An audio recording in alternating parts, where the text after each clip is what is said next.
when we got married, I was not ready to have kids for a while. A couple of my contracts didn't allow me to get pregnant. Once I became a mom, I said, this is the best thing I've done. I've done the therapy I've needed to. I don't think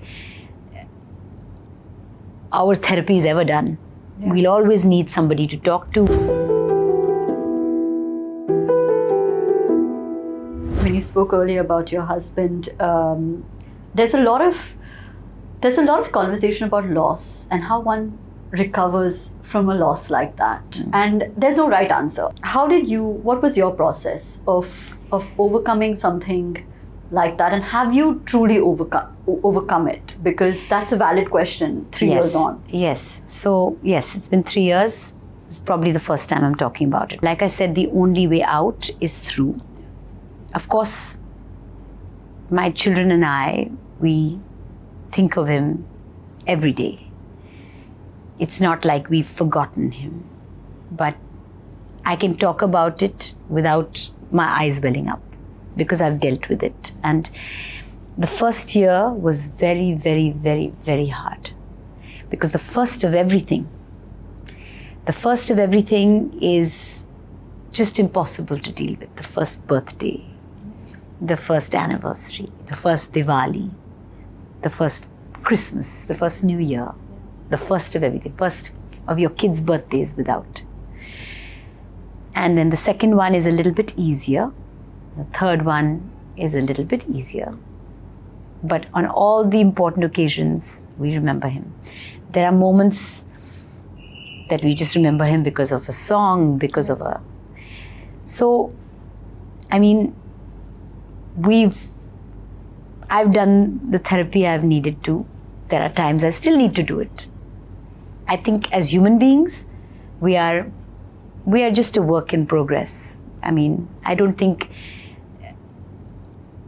our therapy is ever done.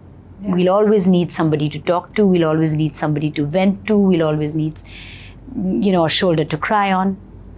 So it's a work in progress. So let's talk about that, your motherhood journey, and how did you make this decision to adopt? When I was dating Raj, I remember, when you're dating, you talk about what you want to do in life and what you want from life. And at that point I said, something, I just want to tell you this, I want to have one and adopt one. Okay, when we got married, I was not ready to have kids for a while. I was too busy, doing cricket, and I was a couple of my contracts didn't allow me to get pregnant. So you're not allowed to get pregnant. And then there was someone in my family who was trying really hard to get pregnant and was doing IVFs, and the IVFs were failing. And then suddenly I realized, 1 second, tick tock, I do want to be a mother, and I am not going to let life pass me by, and I do want to be a parent. And so the day I decided, 3 months later I was pregnant. It was 13 years into our marriage when I got when I got pregnant. I just was so busy running around. Once I became a mom, I said, this is the best thing I've done. Wow. This is the best thing I've ever done. And I was like, now I want more. Remember we talked about it? Remember I said that I want to have one, adopt one. So when Veer was about 6 years old, I put the papers in for adoption. It was still the thick of the pandemic. And Raj went to Jabalpur. He traveled alone. Normally both parents have to go, but he traveled alone, and we took special permission because I wanted to be there for Veer. This place that we adopted her from is a really small town. And it's like, just see, what's meant to be it's written, maktoob. So, small little place called Tikamgarh. The moment the papers and the signing and everything happened, me and Veer flew from Bombay on a private jet. What?